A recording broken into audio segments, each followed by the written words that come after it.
Okay guys, fourth standard 9 chapter number 10 NCERT book का जो gravitation chapter है उसमें से आज हम डिस्कस करेंगे अबाउट वेट।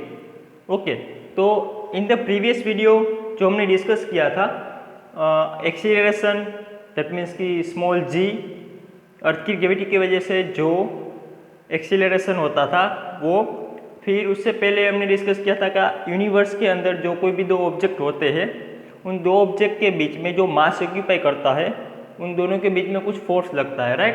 फिर ग्रेविटेशनल फोर्स की बात की थी। सो आज हम डिस्कस करेंगे अबाउट द वेट। तो वेट होता क्या है? मानो कि अर्थ की सरफेस के ऊपर कोई एक ऑब्जेक्ट है जो मास ऑक्यूपाई करता है, तो उसका वेट क्या होगा? तो वेट दैट मीन्स हमारे पास पहले एक इक्वेशन था जो मोशन के इक्वेशन में से मिला था। It was like F is equal to M A, that means की force equal to mass multiply acceleration.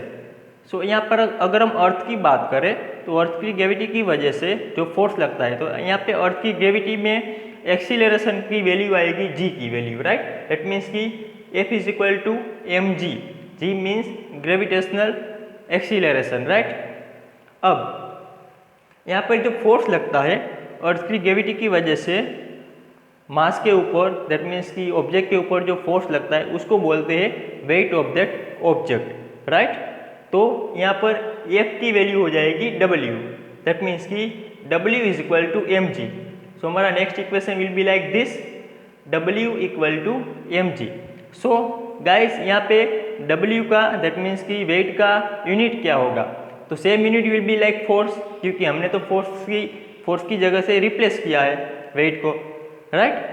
तो W विल बी mg। तो W का मीनिंग, दैट मीन्स कि यहाँ पे जो वेट का इक्वेशन बनेगा वो होगा न्यूटन। चलो अब बात करते हैं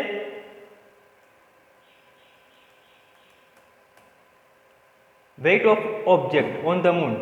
गाइस हमें ये तो पता है कि अर्थ की सरफेस के ऊपर जो ग्रेविटेशनल फोर्स लगता है उस ऑब्जेक्ट के ऊपर, उसको हम वेट बोलते हैं, वेट ऑफ दैट ऑब्जेक्ट। अगर उसी ऑब्जेक्ट को, सेम मास वाला उसी ऑब्जेक्ट को हम मून की सरफेस के ऊपर ले जाए तो वहाँ पर उसका वेट क्या होगा? तो गाइस हमें एक सिंपल सी एक चीज़ पता है कि अर्थ की ग्रेविटी से मून की ग्रेविटी बहुत ही कम है, दैट मीन्स कि 5 to 6 टाइम्स कम है। सो चेक करते हैं कि कितनी कम है। तो हमारे पास एक फोर्स का इक्वेशन था। जब भी यूनिवर्स के अंदर दो ऑब्जेक्ट होते थे जो मास ऑक्यूपाई करते थे, उन दोनों के बीच में जो फोर्स लगता था उस फोर्स का इक्वेशन था F is equal to G M small M divide by D square. So यहाँ पर हम जो बात कर रहे हैं उस ऑब्जेक्ट की जो अर्थ के सरफेस के ऊपर है, तब इन दोनों के बीच में फोर्स मतलब कि वेट क्या है, वेट ऑफ दैट ऑब्जेक्ट क्या है। सो यहाँ पे weight of the on the surface of earth, that means कि फोर्स जो लगता है वो G universal constant, m mass of earth, small m mass of that object divide by radius of the earth square, right. ये था हमारा equation number 1।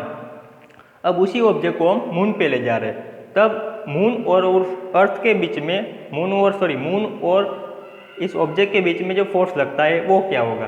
तो that will be weight W m, मतलब कि mass of weight of on that moon, g constant, mass of moon, mass of object and radius square of moon. तो यहाँ पर हमें इक्वेशन नंबर 2 मिला, राइट। अब क्या करना है? लेकिन गाइस एक बात यहाँ पे कि दोनों इक्वेशन के अंदर value of mass, that means की value of mass of that object का जो मास की जो वैल्यू है वो चेंज नहीं होती है। वेट चेंज होगा बट मास की वैल्यू चेंज नहीं होगी। तो अब क्या करना है? Equation number 2 divide by equation number 1 करेंगे। So equation number 2 divide by equation number 1। तो यहाँ पर हम देख सकते हैं कि ये हमारा WM का इक्वेशन था और ये जो इक्वेशन है दूसरा वाला वो है WE का, दैट मीन्स कि मून का वेट डिवाइड बाय मून के सरफेस के ऊपर का जो वेट फोर्स और divide by force of earth, तो मून डिवाइड बाय फोर्स। अब इन दोनों को यहाँ पे है ना m एंड वहाँ पर m जो इक्वल इक्वल है वो कट हो जाएगा। अब जो नीचे रहेगा वो होगा मास of moon divide by mass of earth and radius of earth square divide by radius of moon square, right. तो यहाँ पर मून का जो मास है वो है 7.36 इंटू 10⁻22। अब मास ऑफ अर्थ है 5.98 into 10⁻24 kilogram. Radius of earth is 6.37 into 10⁻6 का whole square. Same radius of moon will be 1.74 into 10⁻6 का होल स्क्वायर। कटिंग प्रोसेस और मल्टीप्लिकेशन प्रोसेस करने के बाद finally we will get like this 2.431 into 10⁻10 divide 1.474 into 10⁻11।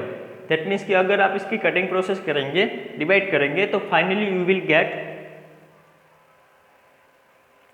Wm divide by We equal to 0.165।